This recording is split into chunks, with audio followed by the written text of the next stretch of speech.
Se a gente for num bom dicionário, tá lá escrito: talento, habilidade natural, inata ou adquirida. Eu adquiri o meu. Vôlei, gente, é um esporte que a cada não sei quantos segundos alguém erra. Sim. Como gerir esse erro é que faz a diferença. Se você não está errando, tem algo errado. Se a sua empresa não está errando, tem alguém fazendo algo muito errado. Eu recebi um feedback do próprio Bernardo no momento que eu fui cortado. Porque eu pedi e perguntei para ele, olha, eu quero voltar para a seleção brasileira. O que eu devo fazer para quando eu voltar não ser mais cortado? Porque eu não quero mais ser cortado. Eu não sou perfeito, eu não preciso ser. As grandes equipes são aquelas equipes que entenderam que as pessoas não são perfeitas, são pessoas imperfeitas que se complementam. Olá, pessoal! Bem-vindos a mais um Superlógica Talks, o podcast de empreendedorismo e tecnologia da Superlógica. Eu sou André Baldini e estou aqui com o meu parceiro, Marcelo Okuma. Grande André. Tudo bom? Tudo na paz, graças a Deus. E hoje aqui com a gente, eu não vou fazer uma grande apresentação não, sabe por quê? Ela vai rodar na TV. Olha quem está aqui hoje! Solta aí, pessoal!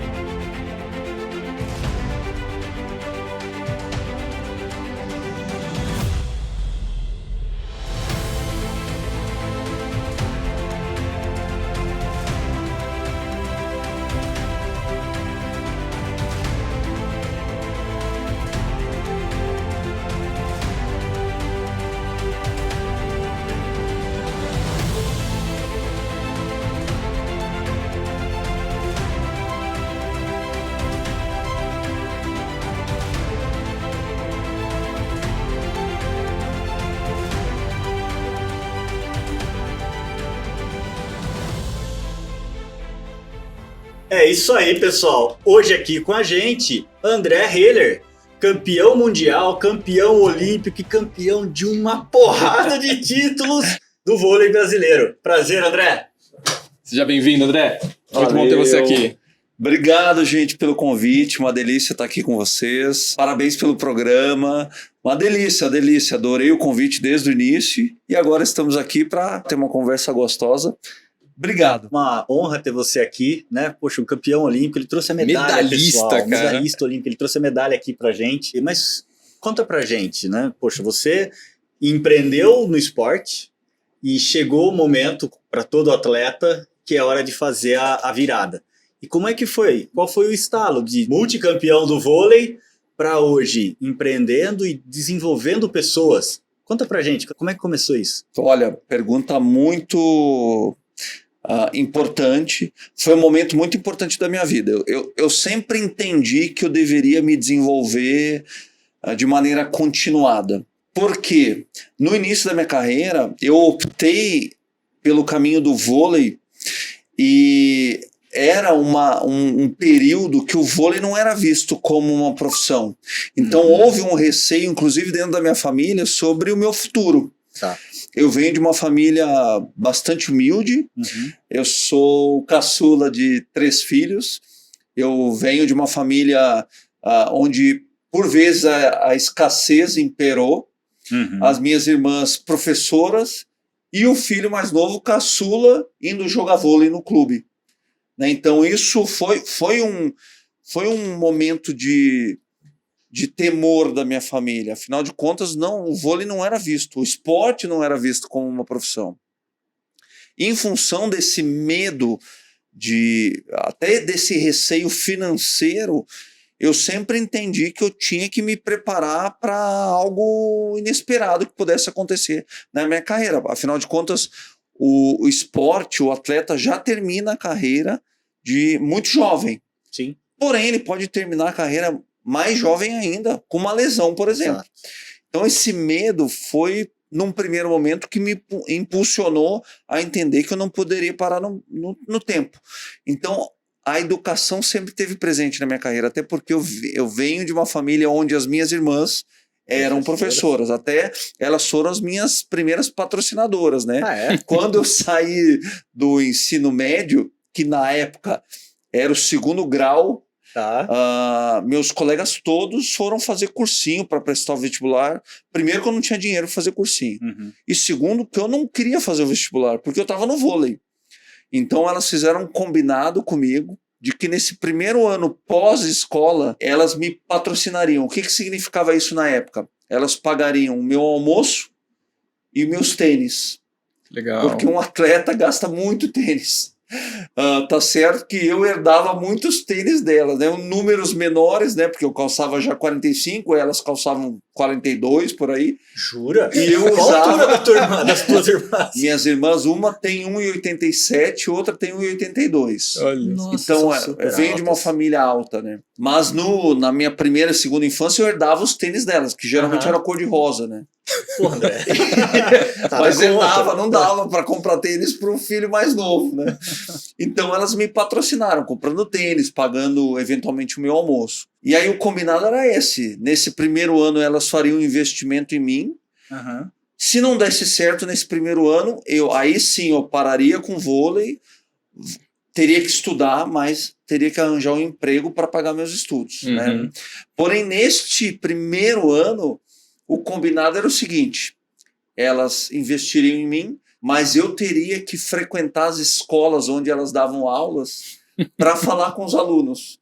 Falei, mas gente, eu não sou palestrante. Não, André, mas você vai lá falar sobre esporte de uma maneira geral, vai falar sobre qual é a rotina dos atletas. Eu falei, ok. E aí começou a minha vida como palestrante, digamos assim. Que bacana. Mas a educação sempre esteve presente na minha vida, porque eu não sabia, olha, eu posso me machucar de um dia para o outro, e aí o que eu vou fazer da minha vida? O fato é que deu certo, aquele primeiro ano de investimento, aquele único ano de investimento. No ano seguinte já eu consegui ser efetivado num time de vôlei.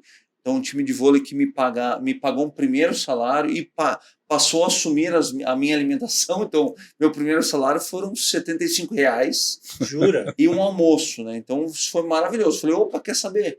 Deu certo. E a partir dali eu comecei a me desenvolver. Mas sempre com a minha vida acadêmica e escolar correndo paralelamente. Então, Bacana. já me entendia como um empreendedor. Não se falava disso na época. Mas eu entendi que eu estava ali com a minha carreira já como atleta, né, me desenvolvendo de vento em popa, mas a educação teria que acontecer paralelamente, porque mais cedo ou mais tarde poderia acontecer algo, né? Era o plano B que virou um plano A, né? Exatamente, era o meu plano B. Hoje, ou melhor dizendo, num determinado momento da minha carreira esportiva, eu entendi que não era mais positivo pensar na educação como uma condição para me preparar se algo desse errado. Não, eu teria que pensar o contrário, ver o copo meio cheio, né? Não, eu vou investir na minha carreira, na minha educação, porque também a educação, os conhecimentos adquiridos em outra área de interesse poderiam agregar valor à minha performance esportiva. Porque o jogo de vôlei, ou melhor dizendo, o esporte, não é simplesmente um jogo de braços e pernas, parafraseando o saudoso Rubem Alves. Toda ação motora ou física envolve uma ação cognitiva. Então, o vôlei não é um esporte que você usa só o corpo. Você está usando intensamente o processo cognitivo. E a educação, não tem dúvida, agregou valor nesse quesito. Eu passei por todas as etapas do esporte. Então, eu fui um atleta quase que amador, movido à paixão. Depois comecei a me entender como um atleta profissional, porque eu tinha uma rotina profissional. Depois eu entendi que a minha imagem poderia também ser um ativo. Sim. Né? Então, eu passei do atleta amador para o atleta profissional e depois o atleta comercial. Eu comecei a investir na minha imagem para realmente fazer parceria com empresas e com clubes. E hoje eu falo que o atleta deve ser um atleta empreendedor.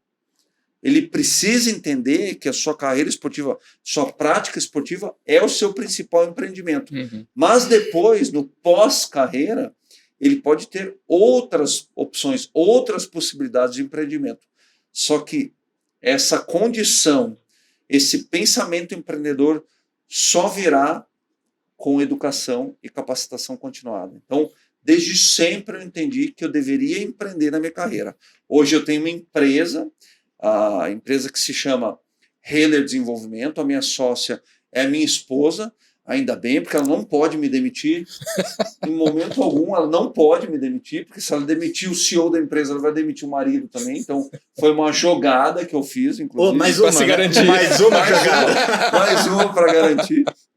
Então, hoje nós temos uma empresa, estruturamos a empresa cada vez mais, ainda estamos em processo de estruturação. Então, hoje nós falamos com muita tranquilidade que temos 3 pilares. Primeiro pilar, empreendedorismo comportamental. A gente atende profissionais que querem alavancar performance, que querem fazer uma transição de carreira, que querem se desenvolver na carreira atual. Tem um pilar que vai muito bem, vai de vento em popa também, que é o pilar que a gente chama de educação corporativa. Então, a gente atua dentro das empresas com palestras, treinamentos, imersões, masterclass e o produto que a empresa quiser. E nós temos um pilar fundamental que a gente chama de educação e esporte. Nós temos um programa de iniciação esportiva para desenvolver crianças e jovens dentro do esporte. Percebam que o principal objetivo do programa não é fazer com que essas crianças se tornem atletas de voleibol. O esporte no nosso programa é uma ferramenta de desenvolvimento integral da criança dentro do esporte, dentro da modalidade esportiva. Esse pilar começou há mais de 15 anos atrás, lá em Lavras, Minas Gerais, quando a gente começou com um projeto social. Já passaram por lá mais de 5.000 crianças carentes, mas a gente entendeu que também poderia ser um negócio para a nossa empresa. Então, hoje nós temos um programa para as escolas particulares. Nossa matriz funciona dentro de uma escola em Campinas, o Liceu Salesiano. Nós estamos dentro de toda a trilha educacional da criança, desde o ensino fundamental 1 até o ensino médio, passando pelo período integral. Que legal. Interessante. Isso, 15 anos atrás, provavelmente você estava na ativa com o vôlei, mas já tinha começado esse projeto, então, junto às crianças. Esse projeto começou com o meu casamento com a minha esposa. Primeiro que nós nos encontramos, a minha esposa também foi atleta, nós nos encontramos dentro do centro de treinamento de voleibol da Seleção Brasileira, da Confederação Brasileira de Vôlei, lá em Saquarema. Nos encontramos, nos cruzamos no corredor, combinamos ali de sair, saímos no final de semana próximo e decidimos que estávamos casados. Poxa. Fomos comer uma pizza. Não, uma semana. Uma semana. Fomos comer Você uma pizza. Você é sócio dela hoje ainda. Até hoje, 16 anos. Comemos uma pizza, compramos uma aliança e casamos. Uau. E ali nós já percebemos que a nossa união deveria render frutos, né? O nosso primeiro filho, não filho propriamente dito, porque ela também ainda jogava, então a gente decidiu unir forças, fazer uma proposta para a Confederação Brasileira, para entender onde seria o melhor local para instalar o primeiro núcleo em parceria com a Confederação Brasileira. A Confederação Brasileira tem um projeto que chama Viva Vôlei, que é realmente um projeto para iniciação esportiva para crianças e jovens. Então, nós tínhamos 2 locais que poderiam nascer esse primeiro projeto, fruto da nossa união. Novo Hamburgo, a minha cidade natal, ou Lavras, Minas Gerais, a cidade natal da minha esposa. E a gente percebeu que Lavras tinha um mercado mais propício, tinha uma região no entorno de Lavras muito carente, muito frágil, então era ali que a gente tinha que implantar o nosso primeiro núcleo. Nós conseguimos fazer uma parceria com a Universidade Federal de Lavras, a UFLA, onde fica o nosso coordenador pedagógico, que foi o primeiro técnico da minha esposa, o professor Marcelo Teixeira. Ele é o nosso coordenador pedagógico até hoje, mora em Lavras, cuida desse núcleo, e a gente encontrou tudo que a gente precisava para implantar esse núcleo. Esse núcleo leva o nome da minha esposa, então chama Viva Vôlei Marcele 11. Marcele é o nome da minha esposa, 11 é o número da camisa que ela jogava.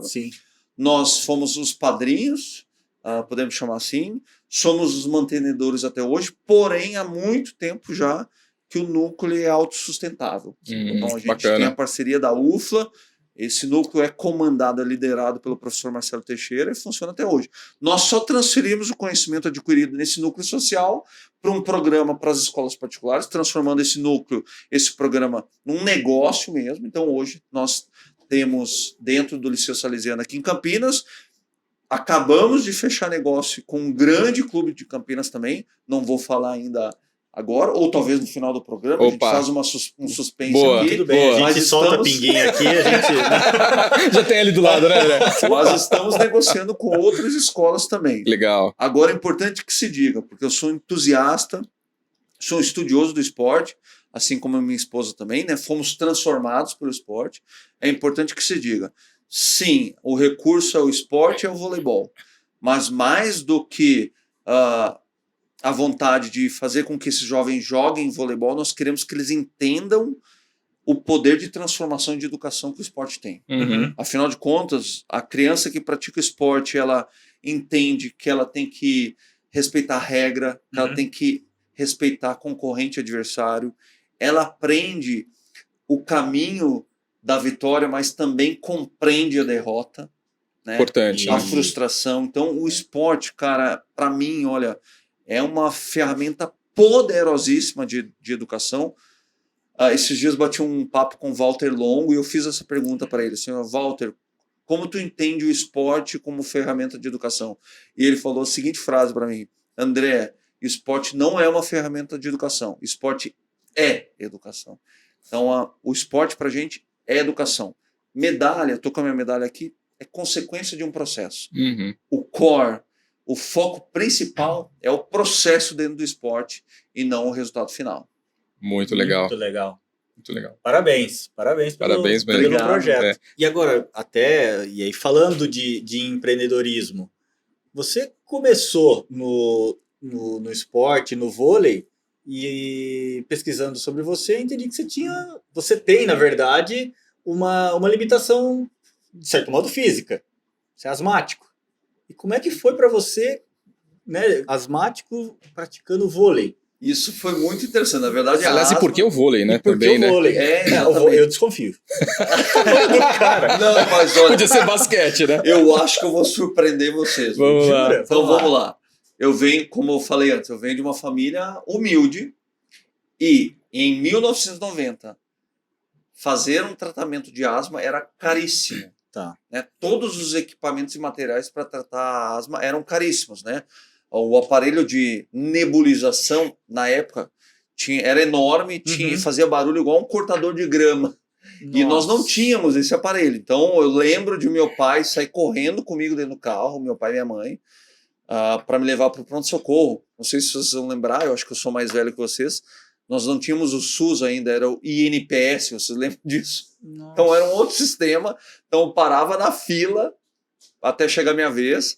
E aí eu lembro de, né, chegar a minha vez, eu ficava do lado de um cilindro de oxigênio, colocava um pouquinho de broncodilatador Berotec dentro, né, com um pouquinho de soro fisiológico e em questão de segundos os meus brônquios abriam, porque a asma é uma inflamação dos brônquios e os brônquios se fecham. Então você tem que abrir os brônquios. Então, em questão de segundos, vinha aquela sensação de alívio, né, e o broncodilatador dá uma tremedeira danada. Então eu falava, mãe, eu tô ótimo, estava tremendo na verdade. Você tinha crises, então, Tinham bem crises fortes. bem severas. Interior do Rio Grande do Sul, inverno rigorosíssimo. Então pegava qualquer resfriado, migrava para uma crise de asma absurda. Né? Cansados literalmente de remediar, porque os remédios eram caros, meu pediatra recomendou que eu começasse com atividade esportiva ou atividade física. Então fui fazer natação, que é o esporte ainda mais indicado. Mas eu descobri que, além de afundar na piscina, eu tinha todas as ites que vocês podem imaginar. Então, rinite, sinusite. Na época eu tinha um pouquinho de frescurite. E aí não deu certo. Porém, por uma bênção do destino, eu estudava numa ótima escola em Novo Hamburgo, sob regime de bolsa integral, graças à habilidade da minha mãe de convencer a escola de que eles tinham que me dar uma bolsa. Cada semestre eu tinha que escolher um esporte. Eu escolhi o basquete, naturalmente, né?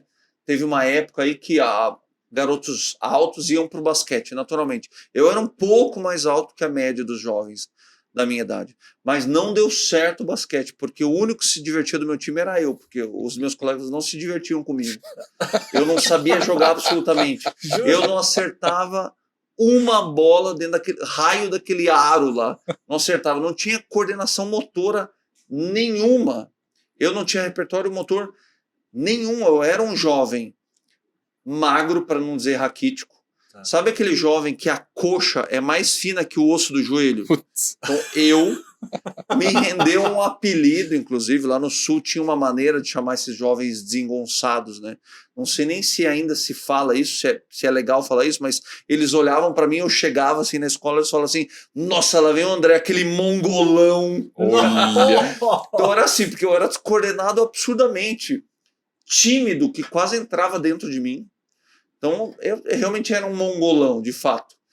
E não deu certo o basquete. Eu fui para o atletismo no outro semestre, fiz uma graça no atletismo porque eu era leve, conseguia saltar, mas os meus olhos brilhavam pelo vôlei, porque o meu pai tinha sido atleta e o meu pai tinha sido técnico. Mas ao mesmo tempo que os meus olhos brilhavam, era uma ilusão, porque eu não tinha genética. Não significava que estava no meu sangue o voleibol. Porém, eu estava iludido e aí eu pedi para participar do time da escola. Nesse time da escola, que era a seleção da escola, estavam os atletas mais talentosos do voleibol para jogar contra as outras escolas. E eu pedi para fazer um teste para entrar nesse time.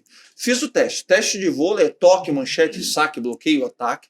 Fiz o teste e aí, quando acabou o teste, eu fui perguntar para o técnico desse time se eu tinha passado e quando eu começaria, né? E ele falou assim para mim, André, vou ter que ser bastante sincero e direto contigo. Vai buscar uma outra atividade. Uau. Ele nem me recomendou um outro esporte, ele me recomendou uma outra atividade. Bom, Era grave mesmo, então. era grave. Engoli aquela frustração e fui para casa. Porém, na mesma semana, de novo, por um golpe do destino, 4 amigos passaram na minha casa e falaram assim, André, vai ter uma peneira. Peneira, para quem não sabe, é um recrutamento, né? Uma seleção de talentos. E eu falei, gente, mas eu não vou para peneira. Eu não passei nem na escola, vou passar num clube. Não, vamos lá, vamos conhecer. Eu nunca tinha entrado num clube social, né? Ah, caramba, quer saber? Vou. Eu não vou passar. Claro que eu não vou passar. Vou conhecer um clube social, vou passar uma tarde legal, né?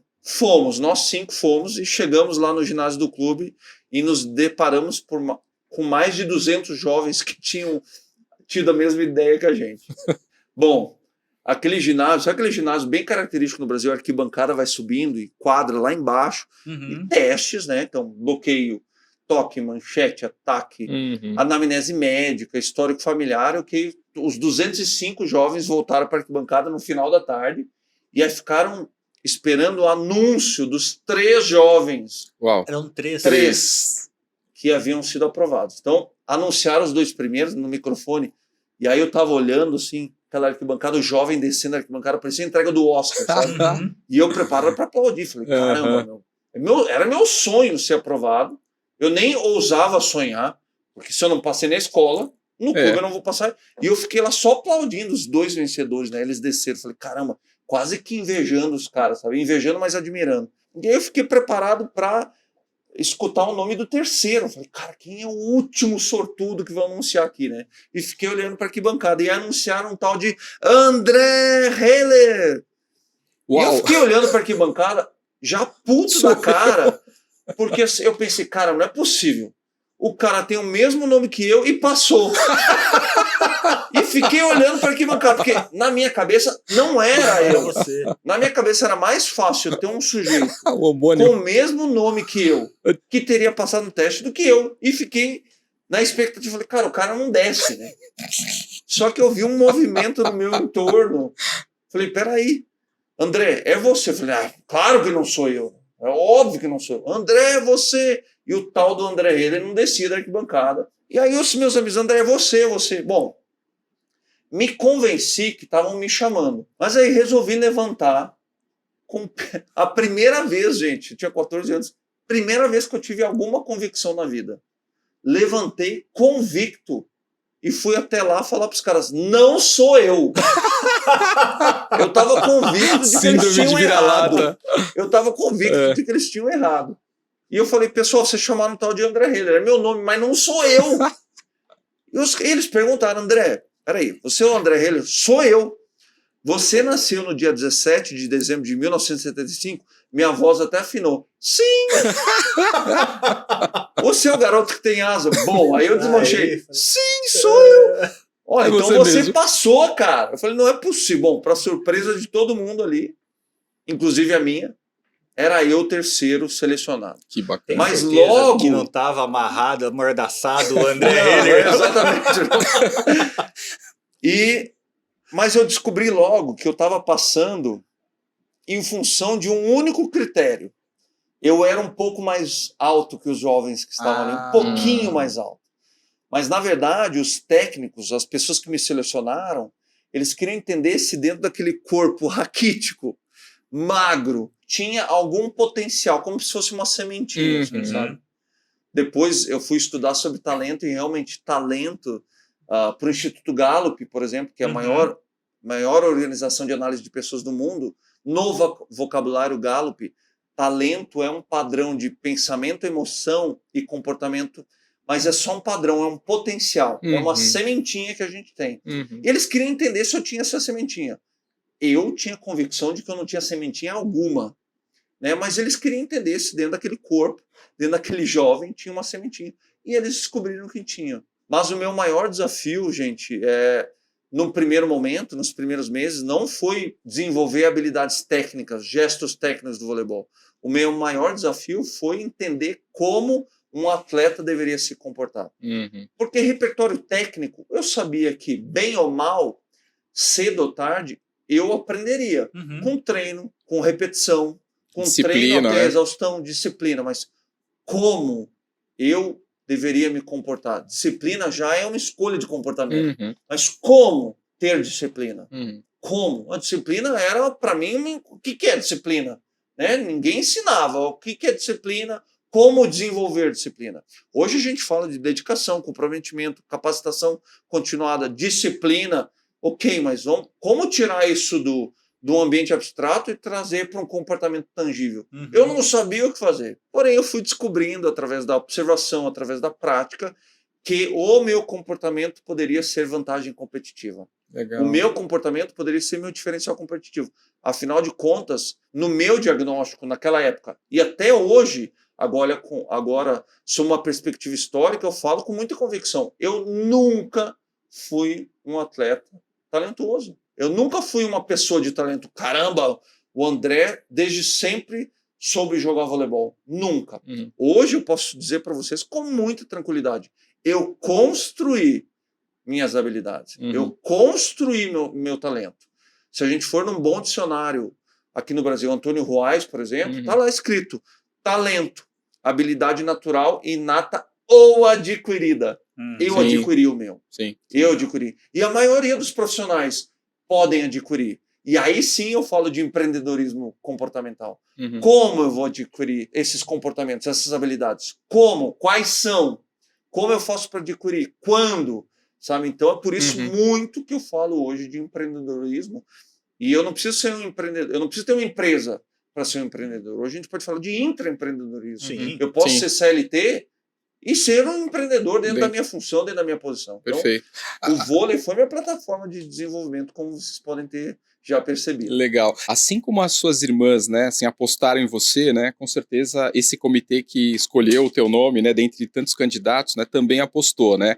E o quanto foi importante para você nesse começo de carreira o seu técnico, né, os técnicos que trabalharam com você, os líderes ali dentro do esporte? Como é que foi a visão deles? O que você compartilha de aprendizado com essas pessoas e que foi fundamental também para você reconhecer as suas limitações, né? Mas com essa orientação também trabalhar para superar e aflorar as outras coisas que você tinha de qualidade. Como é que foi o papel da liderança sobre a tua formação? Foi determinante. Na verdade, nada teria acontecido se não fossem os técnicos, os professores, os líderes, os treinadores que passaram pela minha vida. Alguns fizeram com que eu aprendesse na marra ou até na base da, entre aspas, chicotada, né? Eu estou falando de esporte e de performance. E dentro do esporte vai sobreviver o melhor. É performance. E o mercado é muito restrito. Mas muitos deles me instigaram, sabe? Me desafiaram, me distenderam, que é uma palavra que a gente gosta muito, né? Aquela coisa de saber quando esticar o elástico, quando relaxar, sabe? Esse processo de distensão, de desafio, de relaxamento é muito importante dentro do esporte. Então, muitos deles foram fundamentais para que eu entendesse o que fazer. Porque, na verdade, sempre se trata de assumir a responsabilidade. Né? Porque não foram eles que treinaram. Eles me desafiaram, ou melhor dizendo, eles me encorajaram a treinar. Né? Não eram eles que treinavam. Eles faziam com que eu escolhesse treinar. Eles faziam com que eu escolhesse me aprimorar. Eles me ensinaram a entender como gerir uma derrota, como gerir uma frustração, como entender uma limitação. Isso é fundamental para quem quer empreender. Perfeito. Né? Limitação, e é uma coisa que o senso comum não fala sobre esporte, atletas de excelência, e aí já falando sobre profissionais de excelência, entendem a limitação como condição temporária, não como o cárcere privado. Eu não estou encarcerado. A minha limitação não é prisão perpétua. Limitação é condição temporária. Eu só vou aprimorar aquilo que eu tomo conhecimento de que precisa ser aprimorado. Nesse sentido, limitação é ponto de partida. A partir do momento que eu tomo conhecimento que eu preciso aprimorar ou adquirir uma habilidade, aí sim eu devo escolher aprimorar de fato. Eu vou falar, vamos contextualizar isso para as pessoas entenderem dentro do esporte. Então, eu entendi desde o primeiro momento que o gesto técnico, que a gente chama dentro do esporte fundamentos técnicos, eu deveria desenvolver mais do que qualquer pessoa, porque eu não tinha repertório motor. Então, vamos falar sobre o toque dentro do vôlei, que é aquele gesto que você faz, pega a bola com... A gente faz um movimento de triângulo em cima da testa e vai fazer um movimento quase segurando um pouco a bola. É o que o levantador faz dentro do vôlei. É fundamento básico e importantíssimo. Num primeiro momento, eu não sabia fazer um bom toque. Como que eu fui aprender isso? Quando o meu técnico me mandou para a parede, falando, André, cara, você precisa investir para desenvolver esse fundamento que é o mais básico do voleibol, mas é o mais importante. Olha só, você vai lá para a parede, você vai manter as pernas entreabertas, um pé na frente do outro, joelhos semiflexionados, você vai usar o corpo inteiro para fazer esse movimento, você vai fazer um movimento de formar um triângulo com os dedos entreabertos em formato de garra, e você vai distender, você vai flexionar e estender o seu braço e antebraço até você fazer um bom toque. E eu fiquei na parede, gente, a semana inteira. Comecei com 5 toques consecutivos, 10 toques, fiquei lá fazendo 500 toques, até aprimorar esse movimento. Mas antes de eu aprimorar uma habilidade técnica, eu fiz uma escolha por aprimoramento. Sim. Então, ele me instigou, ele me encorajou, ele me mostrou o caminho. Olha, o caminho é esse. Agora você tem que escolher, percorrer esse caminho, o outro. Então, o papel da liderança na minha carreira esportiva foi fundamental. Eu posso citar Carlos Javier Weber, foi um dos técnicos mais importantes da minha carreira, um argentino, e o próprio Bernardinho, né, que todos conhecem. O Bernardinho foi fundamental na minha vida. Foi ele que me cortou da seleção brasileira, que foi o meu maior ponto de inflexão, por exemplo, dentro da minha carreira. Que bacana, interessante. Conta pra gente sobre esse corte, porque imagino que você já estava na seleção, poxa, uma frustração, né, cara? Mas é um lugar que todo mundo quer estar, né? Todo atleta quer estar lá e você é cortado. Conta pra gente, qual foi a sensação? Você quis enfiar a mão na orelha dele? Tô brincando. Você já viram algum vídeo meu falando sobre isso? Porque quase, viu? Foi quase. Então conta pra gente. Eu quis brincar aqui. Eu fui pra seleção em 1998, pela primeira vez, na seleção adulta. Sim. Seleção juvenil, 1996. A adulta, que é a profissional que a gente chama, 98. Disputei minha primeira Olimpíada em 2000 em Sydney, na Austrália. 2001, quem assumiu a seleção brasileira no comando foi o técnico Bernardinho. Logo de cara, ele implantou a metodologia dele, a filosofia dele. Treino acima de tudo. Ele tem uma frase famosa, não sei se é dele de fato, mas ele falava muito, a vontade de se preparar precisa ser mesmo, tem que ser maior até mesmo do que a vontade de vencer. É a preparação que leva para a vitória, não tem jeito, leva ao resultado. Isso ele mostrava na prática. Treinávamos no primeiro momento em 3 períodos, coisa que é surreal para o esporte brasileiro. Uau, né? Surreal, mas treinávamos. Porém, no final do primeiro ano, fomos campeões pela primeira vez da Liga Mundial. Uau. E aí, quando você é campeão, quando você consegue o resultado, você olha para trás e fala, valeu a pena treinar em 3 períodos. Mas mais do que o treino físico, técnico, tático, ele queria implantar uma cultura. E isso ele conseguiu. Em 2002, era um ano muito importante para essa geração, porque em nenhum momento da história, até aquele período, uma seleção brasileira de vôlei masculino havia vencido um campeonato mundial. Nós não tínhamos o campeonato mundial ainda. E era um ano de mundial, que seria disputado na Argentina. Uma semana antes de a seleção embarcar para a Argentina para disputar o campeonato mundial, o Bernardinho tinha que cortar um atleta na minha posição. Só 12 atletas poderiam ser inscritos. Nós estávamos em 13. Estava sobrando um atleta na minha posição, central, meio de rede, aquele profissional responsável pelo bloqueio, ataca aquelas bolas rápidas pelo meio.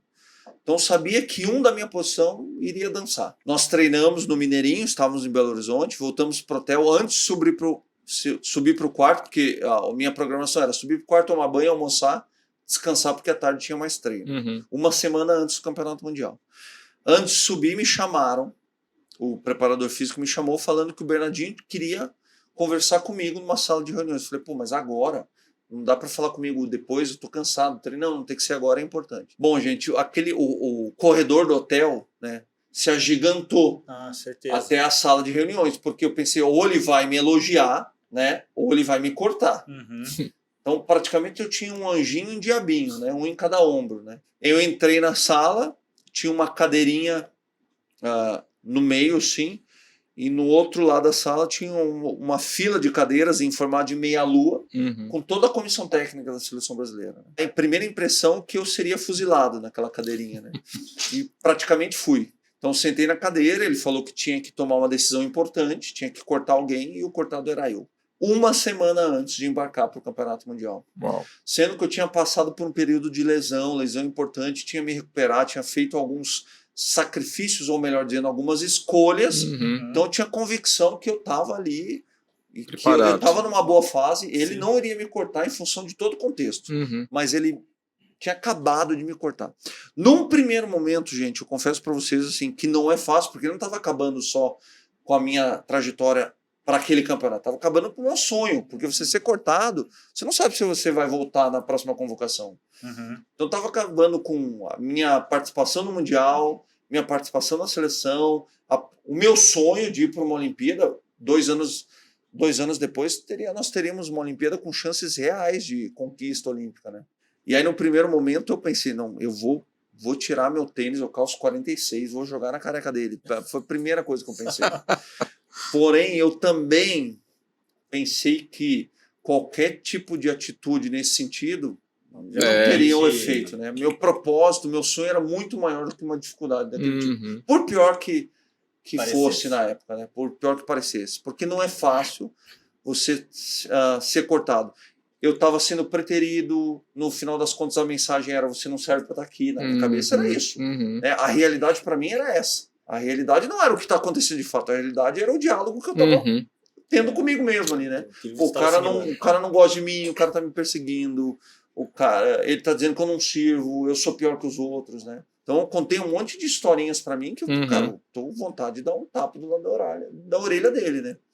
Só que não, né? Com calma, eu fui entendendo que não era isso. Na verdade, com reflexão, depois no meu próprio clube, eu entendi que aquele corte não dizia respeito a mim, dizia respeito ao bem do meu time, ao bem da seleção brasileira. Ele não estava cortando o André, ele estava escolhendo outros 12, que na cabeça do líder eram os 12 que poderiam representar melhor a equipe.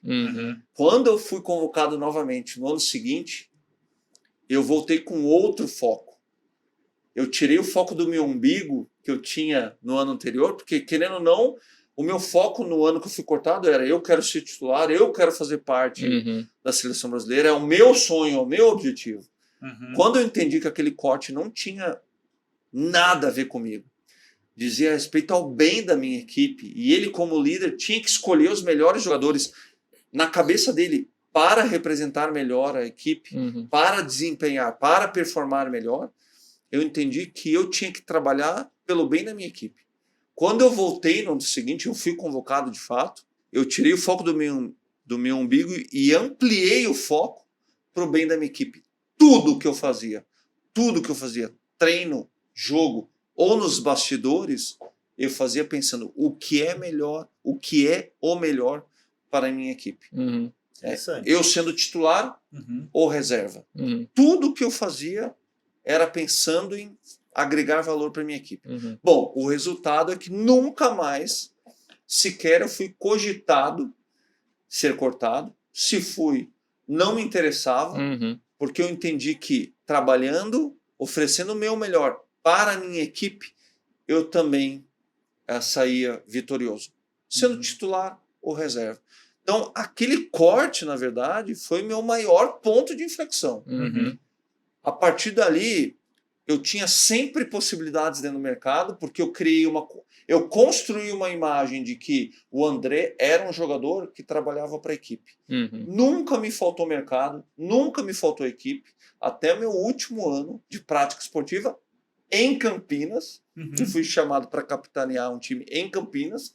Dentro do próprio projeto, eu fiz uma transição de carreira, então até hoje eu estou nesse projeto, já passei por várias posições, várias funções, mas aquele corte foi meu ponto de inflexão, em entender que a minha vantagem competitiva deveriam ser, sim, continuar sendo as minhas escolhas de comportamento, e uma das escolhas de comportamento que eu entendi que poderia ser meu diferencial competitivo é trabalhar para a equipe. Sim. Na minha carreira, tudo mudou a partir desse ponto. Interessante que você está colocando, e eu vou até explorar um pouco mais. Na tua percepção, nessa leitura que você fez, você identifica que, então, foi quase que um corte, não por questões técnicas, mas por questões comportamentais. Ou você chegou a receber um feedback do Bernardinho, enfim? Ou do comitê, da comissão? Recebi um feedback do próprio Bernardo no momento que eu fui cortado. Porque eu pedi. Eu pedi, Bernardo, depois que eu acalmei, depois que passou a vontade de jogar meu tênis na cabeça dele, e eu falei, Bernardo, eu não concordo, me posicionei, eu não concordava com o corte, ok, eu tinha direito de ter essa posição. Falei com calma e perguntei para ele, olha, eu quero voltar para a seleção brasileira. O que eu devo fazer para quando eu voltar não ser mais cortado? Porque eu não quero mais ser cortado. E ele me deu duas informações, uma técnica, que eu deveria melhorar a minha técnica de bloqueio, e uma comportamental. Ele me via exercendo um papel de liderança, mas eu não exercia. Então voltei para casa, arrumei minhas malas, fui para o meu clube em Santa Catarina e tinha duas informações. A técnica, mais fácil de a gente aprimorar. Vou treinar. Não só treinava, como eu comecei a fazer quase que uma espécie de benchmark para entender o que os principais, os melhores bloqueadores do Brasil faziam. Então fui assistir vídeo dessas pessoas, desses profissionais, fui assistir meus próprios vídeos para entender o que eu já fazia bem, o que eu fazia que não era bom, o que eu deveria aprimorar. Nesse sentido, o autoconhecimento, ele é um recurso fundamental, essencial. Infelizmente, banalizaram o tal do autoconhecimento. Mas o autoconhecimento, eu costumo dizer, hoje, com muita propriedade, que o autoconhecimento, ele pavimenta o caminho para que todas as outras habilidades funcionem com excelência. Então, na questão técnica, fui treinar, fui me aprimorar, fui observar outros bloqueadores. E a liderança, eu não sabia do que se tratava. Eu não me enxergava como líder. E aí fui também estudar. Afinal de contas, o estudo andava paralelamente à minha carreira esportiva. Fui estudar o que é liderança de fato. Fui conversar com referências em liderança dentro do esporte, fora do esporte. E, na verdade, eu entendi que um dos principais papéis do líder é servir a sua equipe. Falei, caramba, é isso que eu preciso fazer. Eu preciso voltar para a seleção brasileira e servir a minha equipe, servir a cada integrante, a cada colega, a comissão técnica, servir o propósito da minha equipe. Eu estou lá para servir. Eu não estou lá para alcançar um objetivo, uma meta, um sonho individual. Se eu alcançar o sonho, o objetivo, o propósito da equipe, o meu objetivo também vai ser contemplado. Legal. Então foi onde a chavezinha mudou e foi, de novo, o meu maior ponto de inflexão. Bacana. Eu tenho mais uma curiosidade Vai sobre lá, isso. vai lá. Você chegou a falar para o próprio Bernardinho a respeito disso, né? Dessa tua autoanálise e falar, cara, eu entendi o que você falou, né? Principalmente com relação à liderança, né? Com relação a, a questão do bloco, todo mundo sabe o quanto você se desenvolveu. Mas você chegou a falar para o Bernardinho? A questão do bloco tem uma informação importante.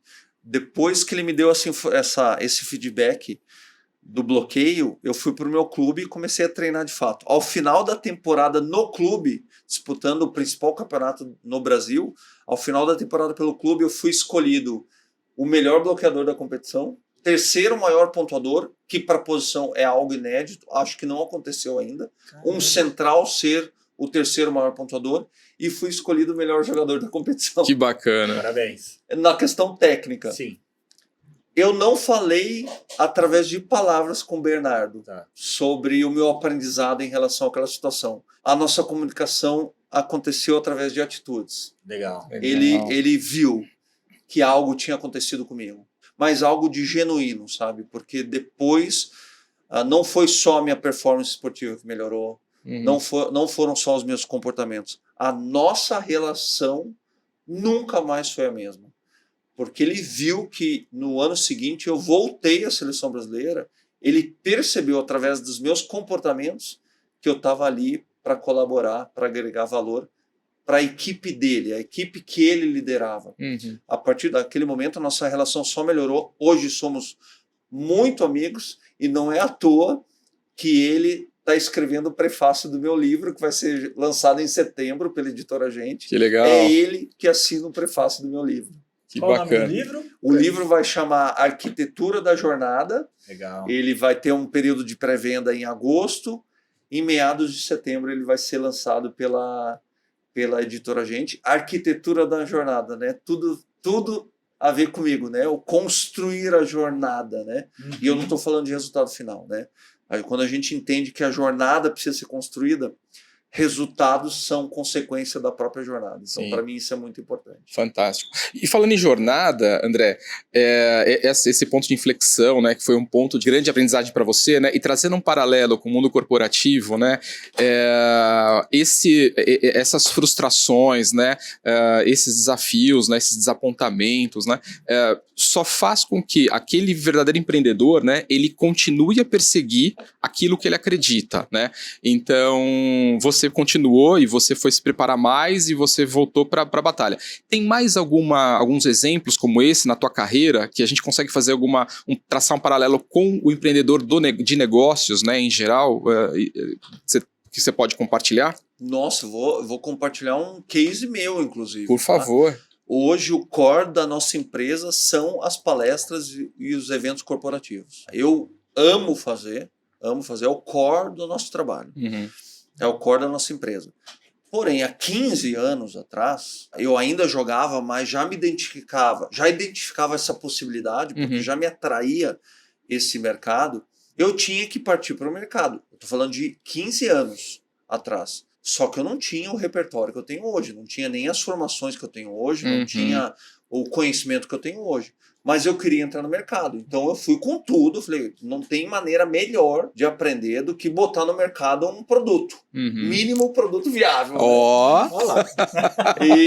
Porém, o meu produto era pequenininho ainda, eu não sabia ainda, não tinha o processo de roteirização, a apresentação visual, a retórica, oratória, tudo que depois eu fui adquirindo, fui sentindo a necessidade de adquirir. Há 15 anos eu não tinha esse conhecimento. Então, primeiro que eu raramente era convidado para palestrar. Quando pintavam as oportunidades ou possibilidades, as pessoas me convidavam. Eu perguntava, você quer me convidar? Você está me convidando ou quer me contratar? Não, André, é só um convite. Não queriam me contratar. E o repertório que eu tinha para contribuir, a retórica, sobretudo, era muito inferior ao que eu tenho agora. Porém, eu sabia que eu tinha que ir para o mercado. Eu tinha que me expor. Hoje a minha formação é em gestão do empreendedorismo e alguns dos maiores pensadores do empreendedorismo, quando falam do pensamento empreendedor, falam que 3 componentes são fundamentais. Primeiro, responsabilidade. Você assumir responsabilidade. Você é o responsável em fazer o seu negócio funcionar. Isso não pode ser um peso. De novo, se a gente for para o significado etimológico, num bom dicionário a gente vai ver que responsabilidade não é peso, não é carga. Responsabilidade é capacidade de dar resposta. É você, quando assume a responsabilidade, você se sente capaz realmente de assumir aquilo. Segundo componente, autonomia. Você constrói autonomia. Você precisa ser autônomo. Não no sentido de fazer tudo sozinho, mas entender que está ali tudo com você. Você precisa construir esse caminho. E terceiro, assumir riscos. Não correr risco. Assumir risco. Risco faz parte do pensamento empreendedor. Risco faz parte da rotina do empreendedor. Mas não é risco por risco, não é só um argumento retórico. Você vai entender que você vai botar um produto no mercado e você pode falhar. Claro. Né? É o mínimo produto viável. Você coloca um produto no mercado, você retoma ele para fazer ajuste. Você Perfeito. joga ele no mercado de novo. E isso funciona na nossa carreira de uma maneira geral. É se expor. Né? E foi o que eu fiz há 15 anos atrás. Gente, teve palestra que eu passei vergonha. Não sei se eu passei vergonha de fato. Eu me senti envergonhado. Claro, porque eu sentia frio na barriga, eu senti medo. Falei, meu Deus, eu decorei um roteiro e não consegui desempenhar porque eu travei, paralisei na hora. Tive que improvisar depois, eu fui aprender até que improviso tem técnica. Sim. Você não improviso não é fazer qualquer coisa, não é gambiarra. Improviso tem técnica, retórica fala sobre isso. E eu estou falando de 15 anos. Agora, com propriedade, eu vejo que tudo valeu a pena. Bacana. Tudo valeu a pena. Quantos e quantos eventos eu fiz? Centenas de eventos eu fiz de graça. Porque eu entendi que eu tinha que me expor. E se expor é correr risco. O empreendedor precisa se expor. Precisa entrar no mercado. Precisa jogar um produto no mercado. Vai errar. Vai errar. Eu entrevistei o José Tolov para o meu livro. José Tolov é o fundador do Great Place to Work no Brasil. Ele hoje é presidente do Great Place to Work na América Latina. E ele falou uma frase maravilhosa, vindo de quem veio, né? José Tolov. Great Place to Work hoje é uma potência. Ele falou assim, André, se você não está errando, tem algo errado. É fenomenal. Simples assim, né? Simples assim. Se você não está errando, tem algo errado. Se a sua empresa não está errando, tem alguém fazendo algo muito errado. Sim. Você tem que ir para o mercado e você vai errar. Hoje a gente fala assim, olha, vai errar. Então erra rápido, porque o erro vai te fornecer um dado, uma informação que é valiosa, que a vitória não te traz. Então vamos errar rápido. Isso é muito importante a gente entender. Até dentro do esporte, né? Vôlei, gente, é um esporte que a cada não sei quantos segundos alguém erra. Sim. Como gerir esse erro é que faz a diferença. Que vai diferenciar o time que é perdedor daquele que vai vencer um set, um ponto ou até um jogo. Muito legal. A gente falou de muito aprendizado na dor, né? Mas e a vitória? Óbvio, não é que nunca te forneceu, mas você tem algum exemplo de aprendizado que você trouxe da vitória? Porque às vezes ela camufla, né, alguns defeitos. Você tem alguma situação que te vem em mente de, poxa, a gente venceu porque a gente conseguiu corrigir isso durante a partida, enfim, não sei. Sim, sem dúvida, sem dúvida. Vou aqui revisitar uma situação pessoal, tá? Que é muito importante. É uma das situações mais bacanas assim da minha carreira. Olimpíadas de 2004, chegamos em Atenas como assim favoritaços, né? Todo mundo já nos enxergava como campeões olímpicos, inclusive nós.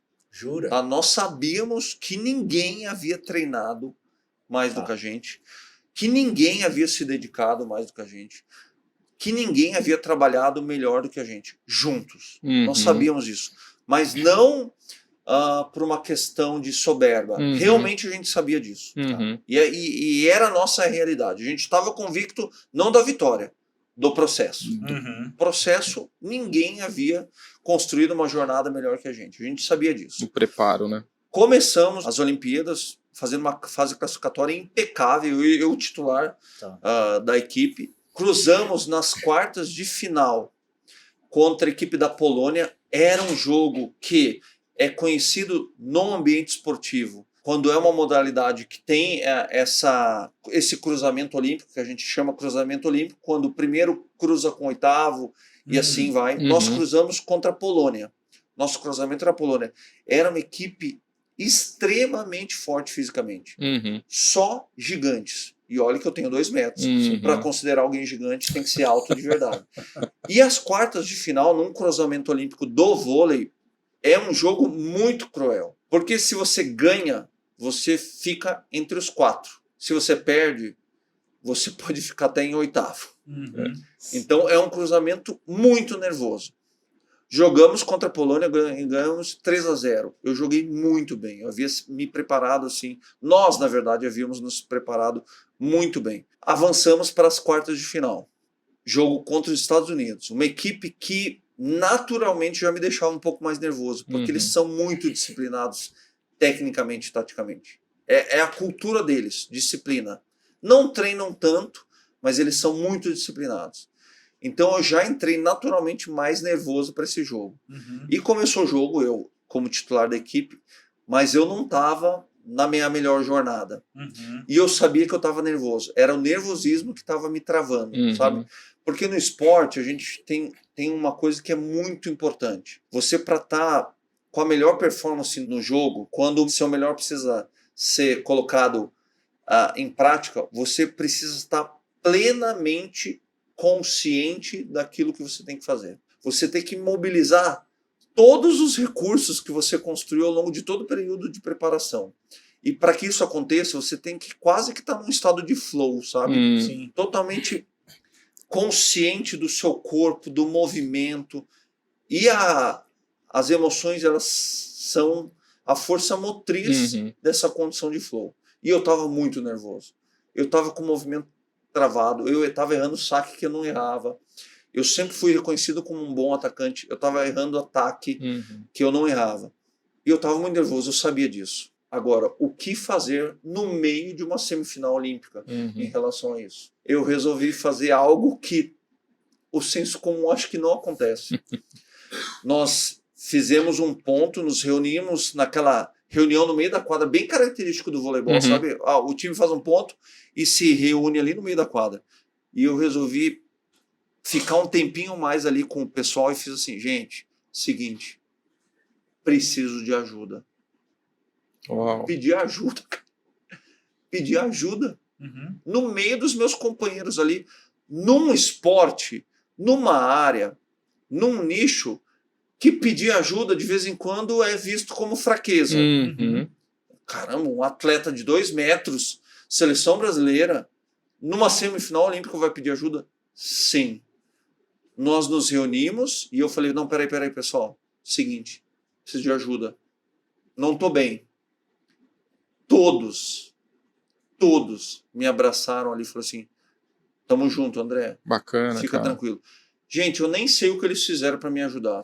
Eu só sei que, pelo fato de eu ter manifestado o que eu estava sentindo, tudo mudou. Foi um dos meus melhores jogos da Olimpíada de Atenas 2004. Minha performance, assim, eu estava a 70%. Não vou dizer para 100, que é quase impossível a gente alcançar 100, mas para 95 eu fui. Vencemos a semifinal de 3-1 e aí já tínhamos uma medalha na mão. Então ali foi um momento muito legal. Nós vencemos, mas foi um momento, mais um dos pontos de inflexão que eu tive na minha carreira. Gente, qual o problema de pedir ajuda? Zero. Só que na prática... muita Sim, gente... é uma questão cultural prática, até, né, cara? No esporte, independente da modalidade, ou dentro de uma empresa onde tem, querendo ou não, tem grupos sociais informais, onde às vezes a empresa tem silos, né, que já é dividido por áreas. Você fala assim, gente, não sei, ou não estou conseguindo, é um paradigma muito grande de ser quebrado. Né? Então, o esporte me ensinou, meu amigo, André, você não é perfeito, não tem jeito, não adianta nem tentar ser. Não é. Tá precisando de ajuda, levanta a mão e pede ajuda. Isso é muito, muito poderoso. E eu faço isso, gente, em casa, tá? Sou casado, Marcele, minha esposa, Marcele, preciso de ajuda. Seja na empresa, seja num trato com os nossos filhos. Não estou sabendo lidar com essa questão aqui. Me ajuda? Claro que eu te ajudo. Sim. Gente, isso é nobre, né, cara? empoderamento. Sim, cara. sim. Você se empodera com o fato de você, olha, eu não sou perfeito, não preciso ser. As grandes equipes são aquelas equipes que entenderam que as pessoas não são perfeitas, são pessoas imperfeitas que se complementam. Né? Nós estávamos falando antes aqui, né? A nossa geração, que foi reconhecida como a geração mais vitoriosa de todos os tempos pelas autoridades do esporte no mundo, a nossa geração não era mais forte tecnicamente, taticamente, fisicamente. Mas foi uma geração que entendeu que nós estávamos ali, cada um servindo a nossa equipe, com o que tinha de melhor. Mas junto com o que tinha de melhor também vieram as nossas limitações. E nós nos complementávamos nesse sentido. Essa era a nossa força, a força da complementaridade. Sim, a beleza do time, né, cara? Exatamente. Porque no time você tem caras que são bons nisso e outros que não são bons e vão complementar, né? E reconhecer isso também é fundamental, que o próprio líder dê esse espaço, né? Que é o que você teve de oportunidade. Fantástico, André. Marcelão, eu vou complementar, se tu me permite. Claro, por favor. O líder não dá esse espaço. Ele não constrói, ele não, na verdade, contrata um time. Ele contrata um grupo de pessoas. O líder é um dos grandes responsáveis em construir a equipe. Como ele faz isso? Construindo um ambiente onde a complementaridade aconteça. E aí a gente precisa de um ambiente de segurança psicológica. A gente fala muito nas empresas hoje. Segurança psicológica e um ambiente seguro psicologicamente é um ambiente de confiança. Perfeito. Um líder constrói um ambiente dessa natureza. Um líder constrói um ambiente onde apareçam, na verdade, não só colaboradores, onde ele também consegue construir uma comunidade de líderes. Isso é muito poderoso quando o líder entende que o principal papel dele é construir um ambiente nesse sentido. Perfeito. Formar outros líderes, né? Com liberdade. Muito legal. Ele respondeu antes de eu perguntar até, porque eu ia questionar, dado que você participou de times tão vencedores, qual era a magia? E tá aqui, né?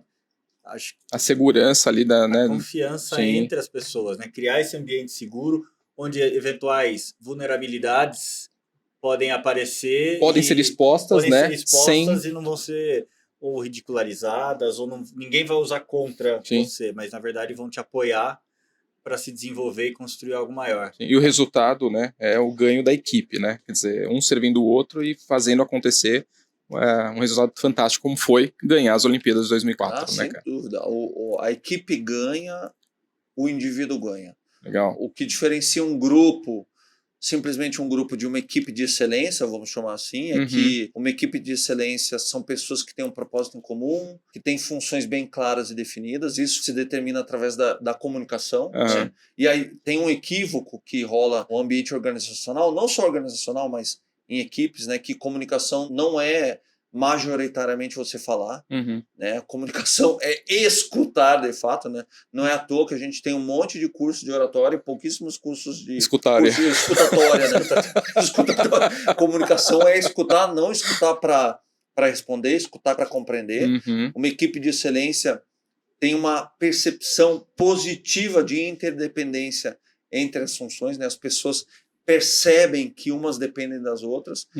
E uma equipe de excelência tem um ambiente de segurança psicológica, né? Segurança para falar, para interagir, para opinar, para aprender e para pertencer, né? O que a gente chama hoje dentro das organizações de accountability, né? Esse termo que veio do inglês está bem presente no ambiente corporativo brasileiro, né? Mas é aquele profissional accountable, aquele profissional que não precisa ser o dono da empresa, mas ele se sente dono. Olha, eu sou responsável pelo resultado da empresa. Eu pertenço a essa empresa aqui, né? Eu vou atuar, eu vou performar como se a empresa de fato fosse minha. Isso é muito poderoso. Sim. E o líder é a força motriz da construção de um ambiente de accountability, né? Um ambiente seguro psicologicamente. Perfeito. André, eu queria explorar um pouquinho mais, você já contou um pouco da tua transição de carreira, mas eu imagino que, assim, para profissionais em geral, sempre é algo que as pessoas não querem trabalhar muito, né? Putz, o que eu vou fazer quando eu me aposentar, né? Muitos não pensam nisso, depois entra num período de depressivo até, depressão mesmo, né? Se você puder contar um pouquinho, assim, por mais que você tinha o plano B, que era continuar os estudos, né? Como é que foi sentir a dor de ter que parar, né? Algo que você gostava tanto, né? Que profissionalmente era o esporte, para realmente assumir esse outro André, empreendedor de uma carreira que construiu a empresa e tocou. Você pode contar um pouco essa transição, assim, o que teve de dor, o que você teve até ali de, puxa, peraí, será que isso vai dar certo mesmo? Mesmo você já tendo a empresa antes, que você falou que abriu com a tua esposa, né? Se você puder explorar um pouquinho mais isso. Claro. Primeiro, a educação foi a base dessa transição. A universidade, todas as formações que eu fiz e continuo fazendo, fazem parte da base dessa transição. A transição não foi fácil, não foi rápida, não é... Tirei o uniforme de atleta e botei o uniforme de empreendedor, né? Até porque no início nem me reconheciam como empreendedor, né? Depois estudando e evoluindo e progredindo, de fato, hoje a gente fala com muita propriedade que somos empreendedores e temos uma empresa com uma estrutura bem construída em constante crescimento, graças a Deus. Mas foi dolorido, foi doloroso, na verdade, né? O Paulo Roberto Falcão tem uma frase muito famosa, né, que ele diz que o atleta morre 2 vezes. Primeira morte quando para de jogar ou para com a sua prática esportiva. Eu sempre trabalhei enquanto atleta para não morrer. De fato, eu não morri, eu estou aqui. Mas eu sabia que eu teria um período de transição quase que no limbo, assim, sabe? Caramba, e agora? Né? Porque uma coisa é, ok, eu fui adquirindo competências, habilidades, conhecimento, fui transformando esse conhecimento em aprendizado através do uso da prática, mas teve um tempo que eu achei que eu estava no limbo, né? Não sabia muito para onde ir, atirei para todos os lados, eu entendi que eu tinha que ir para o mercado, tentar várias possibilidades, né? Até entender qual era a oportunidade que eu gostaria e como eu transformaria essa oportunidade em realidade. Aí veio toda a questão da área comportamental, né? Mas foi um período difícil, foi um período que eu vivi um certo luto, foi um período dolorido, doloroso, e aí até aconteceu um episódio muito engraçado, porque eu me aposentei num domingo, né? Parei, meu jogo de despedida foi num domingo, e na segunda-feira a Rede Globo pediu para gravar uma matéria comigo, almoçando com a minha mulher num shopping center aqui em Campinas, porque queriam mostrar, olha, o André agora não é mais atleta, pode sair no meio da semana para almoçar com a sua esposa. Olha. Então gravamos essa reportagem e aí continuaram filmando, assim, nós almoçamos e depois a gente foi passear no shopping, né? E a reportagem filmando, e foi muito engraçado, porque eu e minha esposa passeando de mãos dadas, e aí eu encontrei, assim, na minha frente tinha um grupo de idosas, assim, e logo eu percebi que elas ficaram me olhando, porque eu ainda estava de uniforme, né, calça jeans, mas uma camiseta do time que eu fazia parte, e elas me viram e me reconheceram, o André da Seleção Brasileira, né, e aí elas vieram na minha direção, e todas com o pescocinho meio de lado, assim, sabe? Meio sentindo pena já um pouco, assim, assim, pescocinho de lado, e assim, ai, André, mas não se preocupa, porque a minha aposentadoria das quadras teve uma repercussão grande aqui na região, né? Então todas, eram 5, 6, já pescocinho de lado, assim, André, não se preocupa, a tua passagem vai ser tranquila. Eu falei, minha senhora, eu não tô fazendo passagem nenhuma, quem faz passagem morre, eu tô fazendo só uma transição, né? E aí eu fiquei pensando, caramba, como as pessoas como já tá entranhado na cultura, né? Nossa, o atleta parou de jogar, meu Deus, ele tá fazendo uma passagem, né? Eu falei, não, eu tive convicção ali, não vou fazer passagem nenhuma, eu tô fazendo uma transição, vai ser dura, não vai ser difícil, porque nem eu sabia o que eu queria, mas eu preciso entrar nesse processo de cabeça, sabe? Sentir a dor de fato. De fato um luto, sabe? Fiquei mal mesmo. Eu só sabia, assim, a minha atividade principal era jogar vôlei. De fato era jogar vôlei. E agora? O que eu faço? Como eu consolido tudo que eu aprendi em outras áreas do interesse em aprendizado? Porque isso é importante que se diga, né? Você adquirir conhecimento não significa que você sabe de fato. Conhecimento é uma coisa. Para você consolidar em aprendizado, você tem que repetir, você tem que praticar, tem que colocar em uso. Né? Porque senão é só conhecimento. E aí adquirir conhecimento é fácil. Só que você vai adquirindo conhecimento. Se você não coloca em prática, na verdade não é aprendizado, é obesidade cerebral. Né? Boa. Olha aí. Então eu falei, ok, fiz um monte de curso, né? Fiz a minha universidade, agora eu tenho que praticar. E na prática, no uso, você vai errar. De novo, olha o erro, olha a frustração. Né? E aí eu fui para o mercado. Não foi fácil, como eu te falei. Fiz centenas de eventos de graça, ou eventos que eu ganhava dinheiro do busão. Um dinheiro do busão. O almoço. Ou ganhava carona. Ou eventos que eu entendia que, olha, esse evento não vou ganhar nada, mas eu posso prospectar cliente. Sim, perfeito. Né? Já fui mudando a minha linguagem, já fui adquirindo repertório para falar sobre isso, e estudando e praticando. Né? Eu estudava e praticava. Por isso que eu escolhi também uma graduação, uma formação em empreendedorismo, porque eu estudava num dia à noite, no outro dia de manhã eu já estava usando inclusive os termos. Né? Bacana. Né? Não que usar o vocabulário significa que você aprendeu algo, mas usar o vocabulário, você se apropriar do conhecimento e transformar em aprendizado, também é sinal de que você está transformando conhecimento em aprendizado. Sim, então, fantástico. Fazia isso à noite, estudava à noite, colocava em prática no outro dia de manhã. E é bem legal compartilhar, né, essa experiência, né, Baldini? Porque assim, hoje com a expectativa de vida, né, ampliada, é natural, né, que a gente, entre aspas, se aposente, né? Ou faça as transições, né? Aprendemos aqui com o André. E é um assunto, às vezes, meio tabu, né? Que as pessoas não se preocupam muito com isso, né?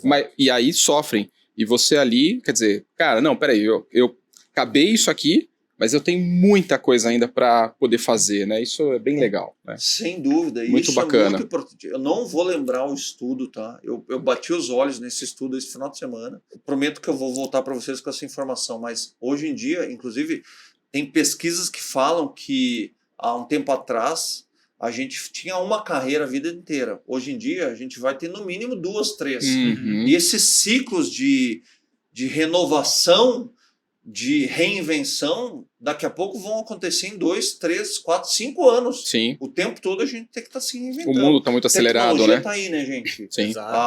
Nós vivemos no mundo VUCA, né? Ou MUVUCA, né? É assim, não tem jeito. E eu vi esses dias, né? A vida não corre mais, né? Ela voa, né? Então a velocidade está muito acelerada. Marcelão, sabe que ontem eu atendi uma profissional, tá? Uma profissional que ela ocupa o papel de assistente administrativa, ocupou, tá 15 anos ocupando numa mesma organização. E ela não quer mais isso. Ela não quer mais ter um lugar fixo para morar. Ela quer morar nômade, né? no Paraná, ela quer ir para Floripa, depois ela quer conhecer outros lugares. Ela ama viajar. E aí a gente conversou sobre isso, sabe? Ela começou a atender, a fazer esse trabalho de secretária, digamos assim, assistente administrativa, financeira, uma vez por semana para um empreendedor que precisou, mas não tem dinheiro para contratar mensalmente uma pessoa. E ontem, sentado com ela, atendendo profissionalmente essa pessoa, nós levantamos a hipótese, na verdade, ela, porque o meu papel é de facilitar o insight, ela começou a construir. Peraí, mas eu não tinha pensado nisso. Eu estou atendendo esse profissional, eu achei que era um bico. Mas quem sabe o meu modelo de negócio não está aí. Poxa. Eu construí um perfil no Instagram, porque as redes sociais servem para ajudar nesse sentido, a divulgar. Vou construir um perfil no Instagram. Ela até chegou a pensar assim, olha, secretária virtual. E posso atender, posso fazer uma lista de jobs que eu atendo, eu posso vender o job, né? pontual, eu posso vender uma mensalidade, um job recorrente. Aham. Então, ela já construiu o negócio dela em 1h30 que estavam juntos. Que bacana. Né, Nome de da novo. pessoa? Você não pode falar, né? Porque eu já ia falar para ela, vai pelo recorrente, que dá bom, dá bom. Exatamente, mas ela vai encontrar profissionais que não têm bolso ainda capaz de ter recorrência. Sim, Então, sim. ela tem uma lista de jobs, então já ela saiu da minha sessão com ela já com algumas ações, Uhum. mas ações de fato. Então, olha, eu vou fazer uma pesquisa, que tipo de job eu posso fazer remotamente, porque ela não quer ter lugar, ela Uhum. quer estar na praia Sim. e trabalhar 5 horas por dia, ela vai estar no Rio de Janeiro, vai estar em Floripa. Então ela já está fazendo essa pesquisa para entender que tipo de job ela pode oferecer remotamente. Fantástico. Então já imagina 2 modelos de negócio. Então, Uhum. olha, o job pontual, mas o recorrente também.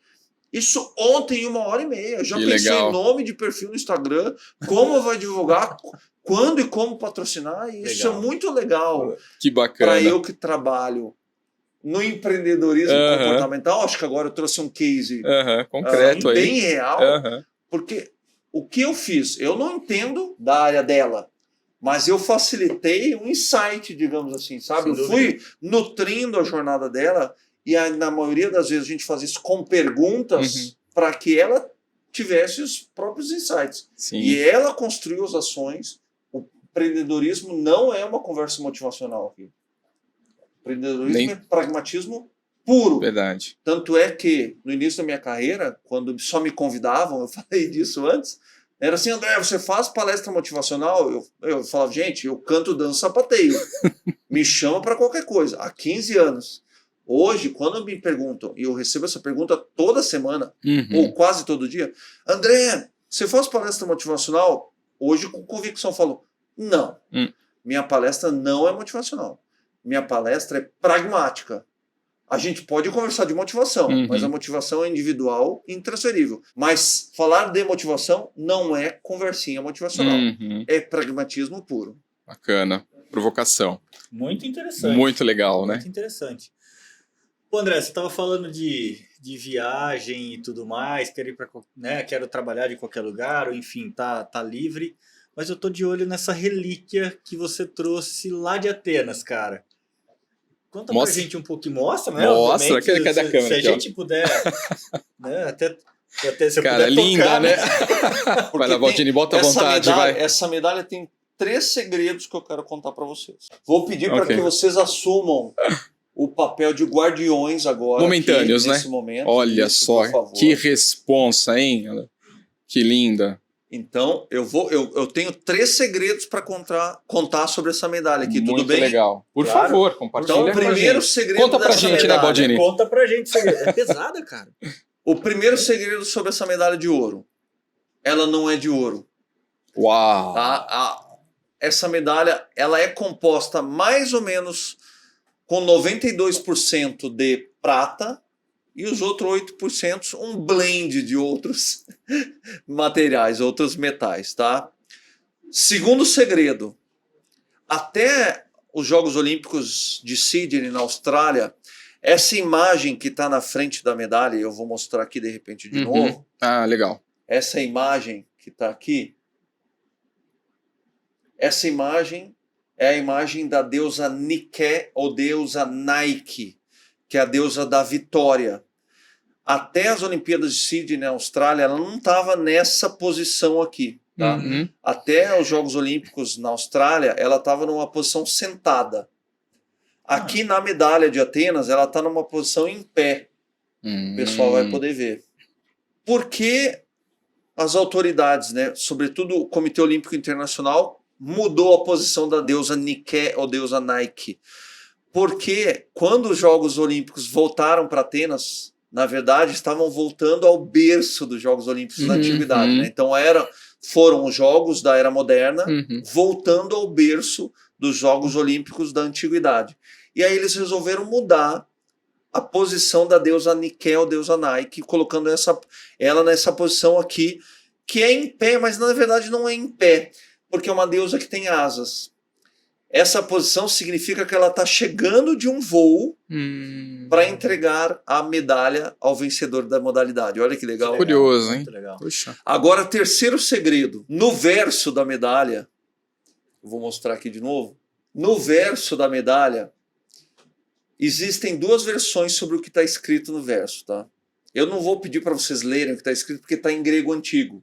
A gente ainda E não... eu acho que Faltamos nisso. ainda não sou fluente, né? Assim que eu recebi a medalha, ela estava no meu peito, eu olhei no verso da medalha e vi essas 4 linhas com palavras que eu até hoje não entendo se eu for tentar ler, mas eu sei o que significa.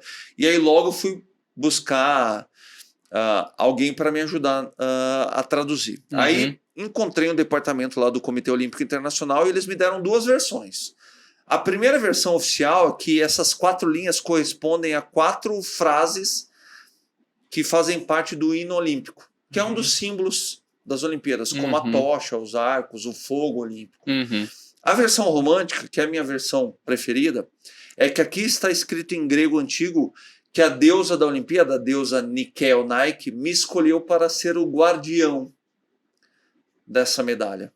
Então eu não sou o dono dessa medalha, eu sou simplesmente o guardião dessa medalha. Que bacana. Mas o mais interessante, quando eu fui estudar, quando eu fui pesquisar sobre a deusa Nike, ou a deusa Nike, é que ela é a deusa da vitória, mas a vitória só é possível, a deusa Nike, ela só consegue voar ou correr quando ela está acompanhada de uma outra deusa, que é a deusa Athena ou Atena, que é a deusa da habilidade, do aprendizado e do conhecimento.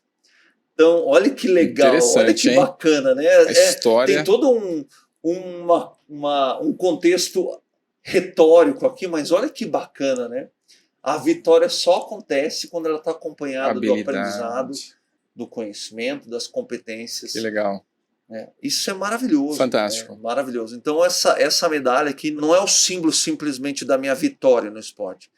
Ela representa toda a minha jornada dentro do esporte. Fantástico. Né? Muito bacana. Então eu não sou o guardião dessa medalha. Na verdade, eu sou o guardião da minha jornada dentro do esporte. A minha jornada dentro do esporte não acabou. Sim, perfeito. Ela vai acabar só daqui a muito tempo. Sim. Então eu, na verdade, faço sempre um convite quando eu conto essa história toda. Essa história é real, realmente tem um contexto histórico, mas eu sempre faço um convite para as outras pessoas, que as outras pessoas também assumam esse papel de guardiões, né? Das próprias jornadas, né? Isso é empreendedorismo. Sim, perfeito. Né? Empreendedorismo é isso, é você assumir o papel, eu sou o guardião da minha história. Perfeito. Isso é muito legal. De novo, não é conversinha motivacional, é puro pragmatismo. Perfeito. O primeiro empreendedorismo que a pessoa pode despertar é da própria carreira, né? Sim. Da vida dela, né? Mas é muito bacana você compartilhar com a gente. Obrigado aí pelas palavras, muito legal. E que aula, hein? Pô, cara, rendeu, hein, Baldini? Rendeu bastante. André, agora me conta uma coisa, que você é um estudioso de longa data e vem se aprimorando há tempos. Tá claro, né? Agora, no meio desse monte de informação que você tem por aí, que a gente tem à disposição por aí, onde é que você consome, o que você mais consome de informação para se manter atualizado, para se desenvolver? Ótima pergunta, viu? Olha, eu bebo de várias fontes. Eu acho que o grande segredo, se é segredo, mas é um caminho bem bacana, é você pesquisar e buscar conhecimento em várias fontes. Então, vamos lá. Redes sociais? Sim, tem muito conteúdo bom. Nesse sentido, temos que ter um filtro poderoso, porque ao mesmo tempo que tem conteúdo bom, como este nosso ambiente aqui, como o podcast de vocês, também nós temos conteúdos ruins, né? Porque o que mais nós temos hoje são profissionais que vendem receitas secretas ou poções mágicas, tá? E a vida real não é assim, tá? Essas receitas, eu venho da alta performance esportiva, da excelência, eu venho de um ambiente de alta performance e excelência, e não existem receitas E não existem poções mágicas. Não existem. O que existem são componentes que você pode escolher, componentes que servem para você e que você vai nutrir a sua jornada. Mas não existe uma receita. Cuidado com profissionais que vendem receitas prontas, né, e poções mágicas. Né? A vida real não acontece no mundo online. A vida real acontece nos bastidores da vida offline. Isso é importante. Livros são uma fonte maravilhosa de conhecimento, e aí eu vou puxar a sardinha para o meu lado. Eu tenho 2 super professoras na família, e uma delas, a Sabrine, que é uma especialista em literatura e língua portuguesa, minha irmã mais velha, ela vai me matar se escutar eu falando minha irmã mais velha, mas ela tem uma frase... Você fala a idade. Ela é mais experiente. Ela tem uma frase maravilhosa, ela fala muito assim, André, ela sabe que eu gosto de livros de conteúdo, né? Muito, eu amo livros de conteúdo, mas ela fala assim, André, não esqueça de beber da literatura clássica, das obras literárias, da ficção, do romance. Nós temos, meu Deus, autores maravilhosos no Brasil. E aí eu perguntei para ela, mas por que você toda vez me fala isso? E ela tem uma frase maravilhosa, ela fala assim, porque a literatura liberta o pensamento e nos tira da normice cotidiana. Uau. Cara, olha que maravilhoso isso. Eu vou até repetir, não é frase minha, tá? Tem uma autora, minha irmã Sabrine Heller. André, a literatura liberta o pensamento e nos tira da normice cotidiana. E olha que maravilhoso, gente. Peter Drucker tem uma frase maravilhosa. Ele fala assim, a rotina devora o pensamento estratégico. Olha como as duas... Sim. Dos 2 pensamentos se aproximam. Literatura e negócios. Cuidado com a rotina. Cuidado com a rotina, porque se você não estiver atento à sua rotina, a sua rotina vai devorar a sua estratégia. Cuidado, liberta o pensamento. Sai da sua caixinha, sai do seu quadrado. Né? As possibilidades são infinitas. Você só tem que sair da sua rotina, do seu quadradinho, e parar de pensar que tudo é óbvio. Né? E a literatura, ela tem esse poder, né? Beber de várias fontes. Então, eu consumo, sim, livros de conteúdo, adoro. Busco sempre conteúdo com embasamento científico, isso é muito importante. Legal. De profissionais reconhecidos. Mas não estou falando só de profissionais que são PhDs, não. Tem muito profissional que não está nas redes sociais, que não tem milhões de seguidores, mas que tem conteúdo bom. Então, beber de várias fontes é importantíssimo. Mas também vou para a ficção, vou para o romance, para realmente dar esse oxigênio para o nosso cérebro e para a cognição. Isso é muito importante. Formações, né, gente? O ambiente acadêmico continua sendo, clássico, ele continua sendo uma fonte muito poderosa de conhecimento e aprendizado. Né? A escola, cursos, nós temos escolas informais também muito poderosas. Agora, a gente menospreza uma fonte muito poderosa de conhecimento e aprendizado. As próprias pessoas. Né? Tem um livro muito legal que é do Conrado, e eu nunca sei pronunciar o sobrenome dele bem. Conrado Schlossauer, alguma coisa assim. O autor do Lifelong Learners. Ele que me perdoe se eu não pronunciei o sobrenome dele certo, mas o Conrado, eu inclusive assisti uma aula dele, e ele fala assim, com tanta propriedade, ele fala assim, gente, não vamos menosprezar o poder de uma conversa para você adquirir algum conhecimento ou algum aprendizado. As pessoas também são fontes de conhecimento e aprendizado. E é muito legal, e não é à toa que ele criou o Canvas do Lifelong Learning.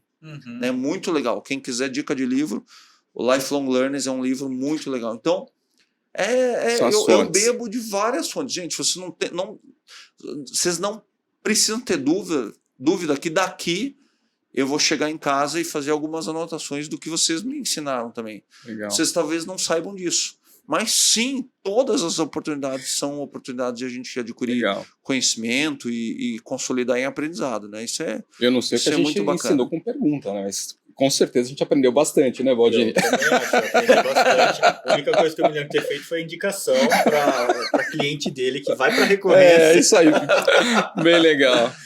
Cara, André, poxa, foi muito bacana o papo contigo. Muito né? bem. Eu agradeço demais você ter topado participar, topado ter compartilhado tua jornada, né? Que é maravilhosa. Eu tenho certeza que você ainda vai escrever muita história boa dentro dela, né? Em nome de toda a Superlógica aqui, do Superlógica Talks, né? E dos empreendedores, que eu tenho certeza que estão nos acompanhando. Obrigado por ter partilhado isso com a gente. Verdade. E parabéns, cara, porque você tem, né, pelo jeito a tua aula de oratória foi top, porque você fala com uma naturalidade, muito bom. Gente, eu que agradeço. Oportunidades como essa são oportunidades de ouro, de fato, para mim. Uma das coisas que eu mais aprendi no esporte, e cada vez que eu estudo, antes eu falava que eu era um entusiasta, mas hoje eu falo com muita tranquilidade que eu sou um estudioso, e quanto mais eu estudo, eu sei que não vale a pena você ir até algum lugar ou participar de uma circunstância como essa, se você não estiver plenamente presente. Sim. Então eu estou aqui de forma genuína, de forma autêntica, porque é uma oportunidade de ouro, né, de compartilhar sobretudo. Então, quando eu sou chamado, hoje em dia contratado para dar uma palestra, a primeira coisa que eu falo quando eu chego na empresa, eu não vou para lá, claro que tem todo um escopo de trabalho e a gente vai chamar de palestra, mas eu não estou lá para palestrar, eu não estou lá para dar uma aula, eu estou lá para compartilhar, para oferecer um novo observar, um outro ponto de vista, ou talvez uma outra vista de um ponto. Né? E quando eu compartilho, eu também tenho a oportunidade de aprender novamente. Então, Sim. Eu que tenho que agradecer a oportunidade de estar aqui com vocês. Não vou mais esperar convites, eu simplesmente vou aparecer. É isso aí. Tá Ótimo. bom? E até a próxima. Eu que agradeço. Posso deixar minhas redes sociais? Por favor. Claro, por Então, favor. minhas redes sociais. Pessoal, Ali. André Heller falando aqui. Posso falar direto ali? Pô! Eu fico encabulado agora. Agora eu fico pode- encabulado. É só pra você, Não, aquela vai câmera lá, ali, ó. André. Tá bom, Corta então, pra lá, André. Quem quiser me acompanhar, então é facinho de me achar. Meu Instagram, @AndréHellerOficial, e meu site, andreheller.com.br. Obrigado, gente. Obrigado, André. Parabéns demais. Valeu, Kumar. Valeu, André. Pessoal, esse foi mais um Superlógica Talks, o podcast de empreendedorismo e tecnologia da Superlógica. Se você gostou, clica no joinha para acompanhar. Toda semana tem vídeo novo, né? Se você acha que esse conteúdo que a gente partilhou aqui é interessante para alguém, vai lá, compartilha com as pessoas. E mais, se você conhece algum empreendedor ou empreendedora que pode se beneficiar com isso, ou que você quer ver aqui, assim como o André Heller, né? Comenta aí que a gente vai atrás da pessoa e vai trazer ele para a bancada. Legal? Obrigado, pessoal. Valeu, Valdir. Valeu, André.